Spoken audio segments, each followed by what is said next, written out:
So I was firing back a six-pack of Billy Mavs at the local Denny's when old Steve-O informed me that there were still tickets to the Batman v Superman Dawn of Justice midnight release.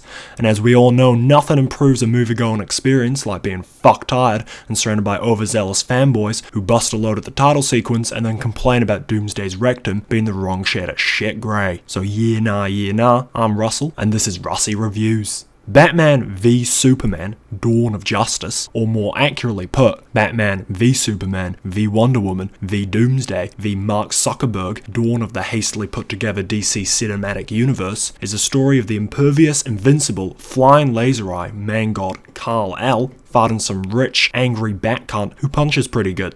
Seems fair. Considering that these days, directing a superhero movie gets you about the same support as proposing a eugenetics plan, I think we should put the cards on the table. This movie is going to be decisive.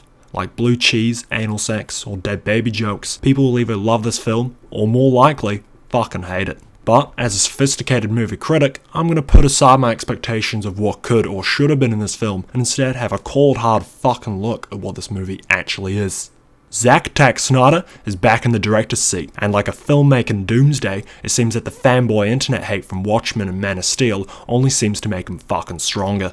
If you thought that the 2,000 word critique of Man of Steel you clumsily wrote in the Reddit forum has turned Snyder into a more conventional director, you're fucking wrong. Snyder's directorial style is as prominent, if not more prominent than ever, and you know what? It's fucking amazing. While Snyder's style might not be for everyone, his shot composition is leagues above nearly anything else in modern comic book movies, or even modern action films. So rarely today do we actually get directors for modern blockbusters who even fucking try to give their films a distinct visual style. Now, is the film dreary in its colour palette? Yeah, fucking sure. The whole thing looks like a pair of jeans that has been through the most dysthymic tumble dryer of all time. But somehow, it all fucking works. It gives the film a distinct and interesting feel. There are more than a handful of shots in this film that don't just look like they're pulled from a comic panel. They make you wonder why the hell it took so fucking long to start making comic book films that actually look like a fucking comic book. But who really gives a shit about the filmmaking style? We all want to know about the story. Was it good? Was it full of plot holes and stupid character decisions and other simple to pick up on narrative gaps to sink your blood-fueled fucking YouTube commenting teeth into? The truth is, the story,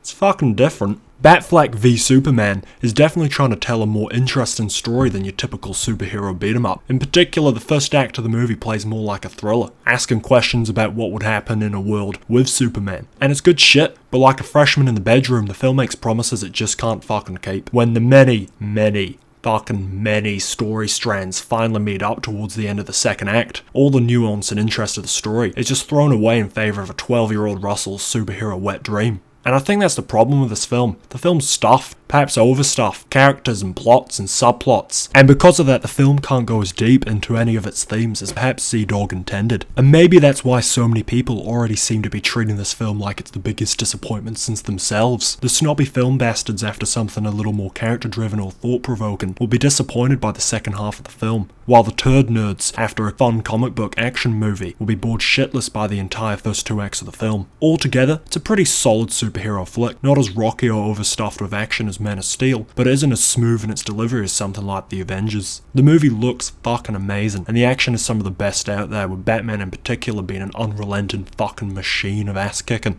The cast is rock solid, especially Batfleck and Gobby Galot, although side characters like Morpheus seem a little brushed to the side. At the end of the day, most people have decided what they think about this film before they even fucking see it. Some will love it and some will hate it. Me? I thought it was a fun film that tried to do something different than the films before it, and fuck me when the state of movies means that just trying something fucking different sets you apart. And if this review is too middle ground for you, and you won't be satisfied with any review that doesn't end with either it was the best film ever or it was worse than Hitler, then maybe you need to stand in front of the fucking mirror, take a good hard look at yourself, and ask why love and hate are emotions you feel for movies about people in spandex, rather than applying that fucking energy to the countless failed prospects of your sad movie-going life. So yeah, nah, don't forget to like and subscribe. Catch you around.